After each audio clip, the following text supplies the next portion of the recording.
ଜୟ ଜଗନ୍ନାଥ। ଗୋଟିଏ ଉଦାହରଣ ଦେଉଛି। ଆପଣ ଯଦି ଗ୍ରହଣ କରିବେ ବହୁତ ଭଲ।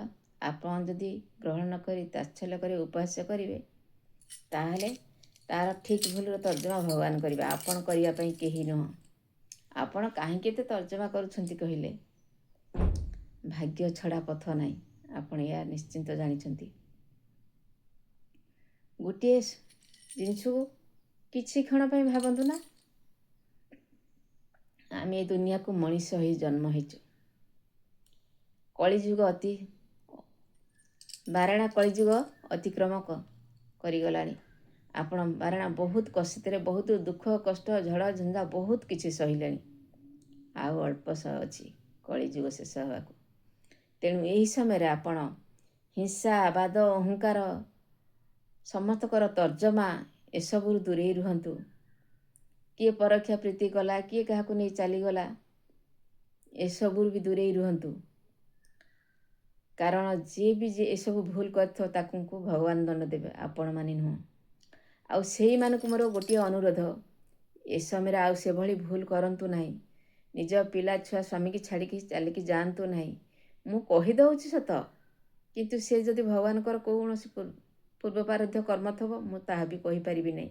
କିନ୍ତୁ ମୁଁ ସତର୍କ ଦେଇ କହିଦେଉଛି, ହିଂସା, ବାଦ, ଅହଙ୍କାରରୁ ଦୂରେଇ ରୁହନ୍ତୁ। ପର ଆପଣା ଭାବରୁ ଦୂରେଇ ରୁହନ୍ତୁ। ଆପଣ କୋଟିପତି ଲୋକ ସେଥିରେ ମିଶୁଛନ୍ତି, ସେ ଗରିବ ଲୋକ ଆମେ ତାଙ୍କ ସେଥିରେ ମିଶିବୁ ନାହୁଁ। ଏହିସବୁ ଯେଉଁ ଚିନ୍ତାଧାରା ଆପଣଙ୍କ ଭିତରେ ରଖିଛନ୍ତି, ସେସବୁ ବି ଦୂରେଇ ଦିଅନ୍ତୁ। ସମସ୍ତଙ୍କ ଦୁଃଖରେ ଦୁଃଖୀ ହୁଅନ୍ତୁ, ସମସ୍ତଙ୍କ ସୁଖରେ ସୁଖୀ ହୁଅନ୍ତୁ।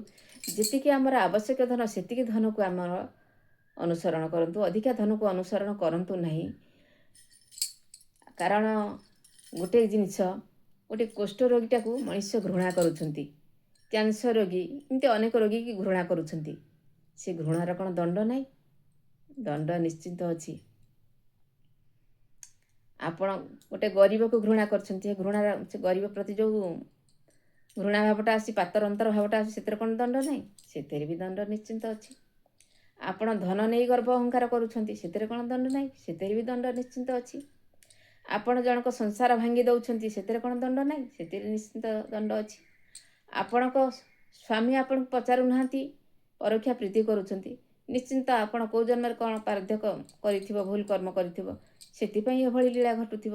ସେଥିପାଇଁ ଆପଣଙ୍କ ଜୀବନରେ ଏଭଳି ବିଶୃଙ୍ଖଳା ହେଉଥିବ।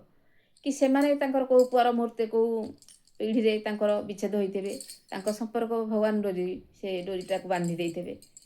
ଏସବୁ ଜିନିଷକୁ ସବୁବେଳେ ଭଗବାନଙ୍କୁ ଅନୁସରଣ କରନ୍ତୁ। ଗୋଟେ କଥା କହିବା ପୂର୍ବରୁ 100 ଥର ଭଗବାନଙ୍କୁ ଅନୁସରଣ କରିବ, ତାପରେ କହିବ। କାରଣ ଭଗବାନ, ହେ କାଳିଆ ଠାକୁର, ତୁ ନ ଚାହିଁଲେ ଗଛର ପତ୍ର ହଲେ ନାହିଁ ପା। ଏଭଳି ଲୀଳା କାହିଁକି ହେଉଛି? ଏଭଳି ମାୟା ମୋ ପ୍ରତି କାହିଁକି ହେଉଛି? ଏଭଳି ଦଣ୍ଡ ମୋ ପାଇଁ କାହିଁକି ଦିଆଯାଉଛି? ଏତେ ପରୀକ୍ଷା ମୋତେ କାହିଁକି କରୁଛ?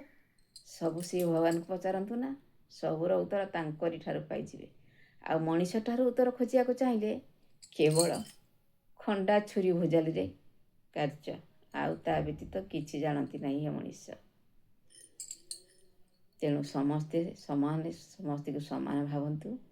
ଆପଣ ଚିନ୍ତା, ଚେତନା, ଭାବନାକୁ ସୁନ୍ଦର ଭାବରେ ଗଢ଼ି ତୋଳନ୍ତୁ।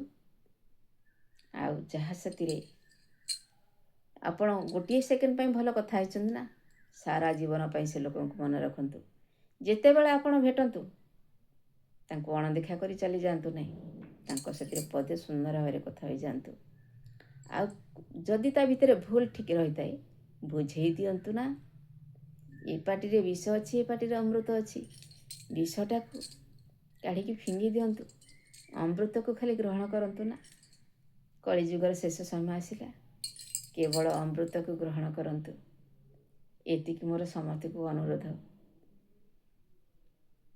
ଆଉ ମୋ କଥା ମାଧ୍ୟମରେ ଯଦି ଭୁଲ ଥାଏ, ତାହେଲେ ମୋତେ କ୍ଷମା କରନ୍ତୁ। ପରକ୍ଷା ପ୍ରୀତି କେତେ କ'ଣ ଚାଲିଛି, ସେଇ ସବୁ ଜିନିଷ ଭଗବାନଙ୍କୁ କୁହନ୍ତୁ। ସେ ତାଙ୍କ ଲୀଳାରେ ବି ସେ ବହୁତ କିଛି କରିଛନ୍ତି।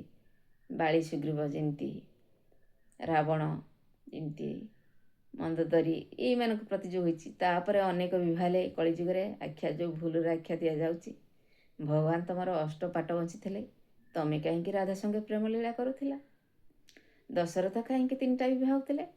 ଟୀକା ଗୋବିନ୍ଦ ଚନ୍ଦ୍ର କାହିଁକି ଏତେଟା ବି ଭାବୁଥିଲେ, ସେଇ ସବୁ ଜିନିଷକୁ ତର୍ଜମା କରନ୍ତୁ, ଆପଣ ଠିକ୍ ବୁଝିପାରିବେ।